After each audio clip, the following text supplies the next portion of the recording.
Debar hati berdebar, getar sungguh bergetar.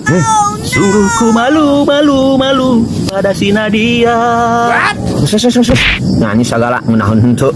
Pugu sawara dong bekicot yang sang napagar. Nyanyianan segala harap beungeut aing. Sakieu aing keur pararusingna. Mantek aing ngeli ge ngungsi ngadem di leuweung. Kurwat di imah aing. Bebeting pengeluaran daripada pemasukan. Kalahkah ngadenge jelema nyanyi ning sawara mengeunahun. Sal keluar jing. Hah?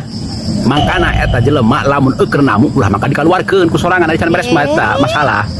Ih, dengekeun ye. Tamu saha jing? Tadi sorangan ngomong cenah. Keluar, sadu keluarkeun. Mangkana eta dikaluarkeun. Ih, teu ngadenge si sorangan mah omongan aku ka haji. Karena tamu segala kana keluar nyambungna aing keluar ti imah. Aing curhat ka jaya. Tungtungna curhat. Eta si Lomra kakarak rumah tangga sabulan saparo jeung aing. Buat hayang mobil Perosa. Gedeun. Aing ikut senep pusing aing. Aing lamun teu pusing terus teu senep banyak bus dagan si Nadia imana deket bersampingan tadi imah si Lomra. Ayo dengekeun sorang ngomong hayang didenge tanpa ngadenge. Dengekeun aing. Hirup mah kudu rumasa mantap ge. Pugu boga pangala di bawah 100.000.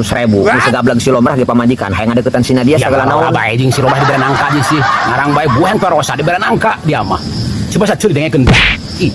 Aing lain menang solusi aing ngadem ka leuweung ieu kalahkah menang emosi. Nyanyi berinya sampai subuh. Har sungguh bergetar. Sungguh ku malu, malu, malu, malu pada si Nadia.